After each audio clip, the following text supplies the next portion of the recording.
Hey y'all, welcome back to my channel Strands of Grace. Thank you so much for tuning in. So today I have Rachel with me, the infamous Rachel, with her hair popping and face popping.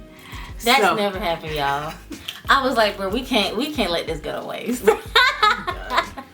So y'all, today's video, I will say it's probably gonna be deep. I don't know how serious it's gonna be because we're a little bit crazy, but we just want to talk about how we reconciled our relationship. First, I want to give you the overview of like why we had to reconcile our relationship.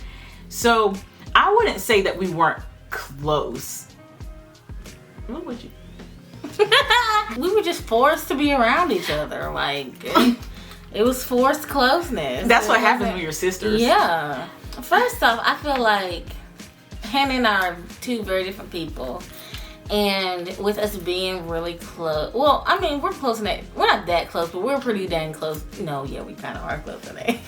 We're only 16 pretty months dang apart. close. Yeah, 17 months apart. 17 months apart. And also just being completely different people. Like, I'm very scatterbrained, very all over the place. Hannah likes decency and order.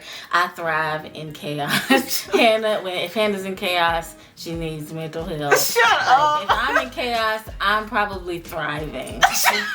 And also, I think like there was jealousy on both sides growing up. Like, I look very caramel today, and this is how I really look. But like, I grew up being like the light-skinned sister, but in my, like, that was, well, Hannah can tell you, but that's what she said. Like, Rachel was the light-skinned sister. Oh, Rachel was prettier. But I always thought Hannah was prettier. She was skinnier. Wow. And it was just hate. It was just jealousy and hate. Lots of it. And it just lots of jealousy and hatefulness. Yeah. I do remember Rachel always got dudes growing up, and I used to be so freaking pissed. They were never of no quality though. It was just quantity. I remember this one time. Oh. Yeah, I remember one time too. I wonder if it's the same thing. No, I remember this one time where, like, I feel like we were both kind of boy crazy growing up. Hannah! Don't say it! No, okay, go ahead. I know. What I say? Okay. I'm not the same. Go ahead. So, we were both kind of boy crazy, but I was like a tomboy and Rachel was a girly girl. So, I mean, I straight up dressed like a boy. So, like, anyway, one day Rachel sat down and counted all the boys she liked, and she liked 17 boys. Oh, I did. She liked 17 boys at one time. It was basically every boy around our age at church. If you was a boy, I love little boys. Oh my gosh, I will never forget that. But I'm also the one that ended up with like my first boyfriend being a stalker. Like he was weird, y'all. That's the whole story I need to tell on my channel. Yeah, Rachel ain't posting on her channel in about a year. And I ain't gonna. Okay, but anyway. So yeah, that whole dynamic was going on throughout our childhood. You know what else? What other reason why Hannah and I never got along? Cause she would always be a snitch, but she would skate the line on stuff. Like she'd be like I'd be like, shut up, and she'd be like, stop saying that. It sounds like you saying the S word. But then she'll be like, and she'd be like, that's not a cuss word. Cause it sounds different. I think lots of it was natural sister stuff. Yeah. But I just think it hit different. But we just fall out a lot. Yeah. And also, like, Hannah has always been like more spiritually mature than me, and so I looked at her most of my life as like this type of judgmental. I don't want to tell her anything. I really wasn't though. No, you. I mean, for what I am now, I was judgmental. Yeah. But like, it was my heart to be judgmental. Right. Hannah just always had a very deep conviction. Fast forward to college.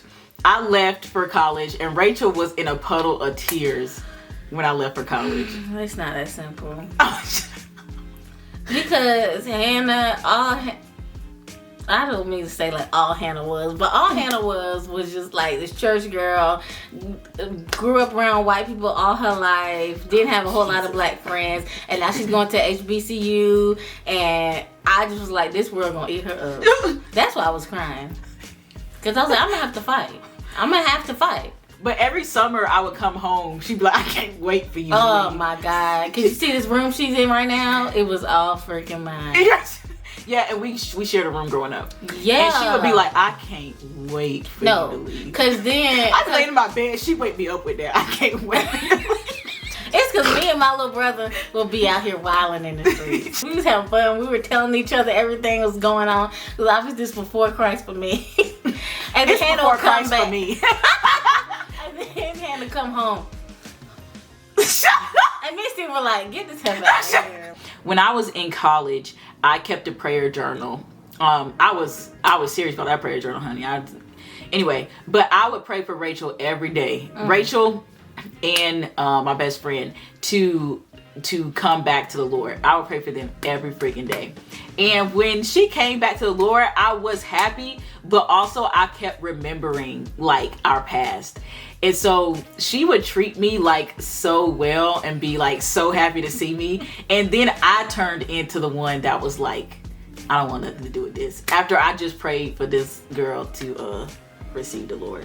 But when she was like treating me the way I treated her, I guess, whatever, I just took it. Yeah. I was like, she's just mad right now, and hopefully we'll get past it. And there was times when we talked about it and I was really upset about it or whatever. I'm crying about it. You skipping stuff. Oh, well, this still is related to this. You skipping stuff though, because we're not in the apartment yet. Oh, okay. Okay. Well, yeah, I did. Whenever she treated me like that, I just took it, cause yeah. But obviously, like, that is not right, and I'm sure that y'all can recognize that. So then, in 2018, we moved in an apartment together, and Rachel was still her happy-go-lucky self, you know, happy as frick. Yes. Every time I entered the room, oh my God, she's happy as frick in general. I'm a morning person, and she's not. And she wake up and I'm like, hey, pretty girl, what you doing today? And she like, and slam the bathroom door. Yeah. And then worship in the bathroom. Exactly, I know, right? I'm not really a morning person. Like, I'm not the most evil, but I don't want to be having full-blown conversations in the morning. So, yeah. And so I found, like, Rachel was, like, always super happy in general, always super happy to see me. And, like, I knew that how I was feeling inside wasn't, like, right, but I also wasn't really processing it. And in January of 2019, I did a fast with the women at church, and that's probably the most serious I've ever taken a fast. And I don't specifically know what we were fasting about, but the Lord really dealt with me about like how I was treating Rachel.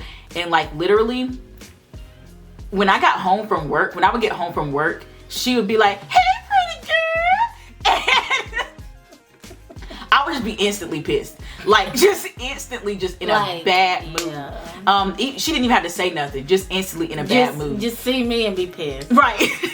Yeah. And that is not right. I was like, that is so ugly. And it really wasn't in my frame of thinking enough for me to recognize it until then.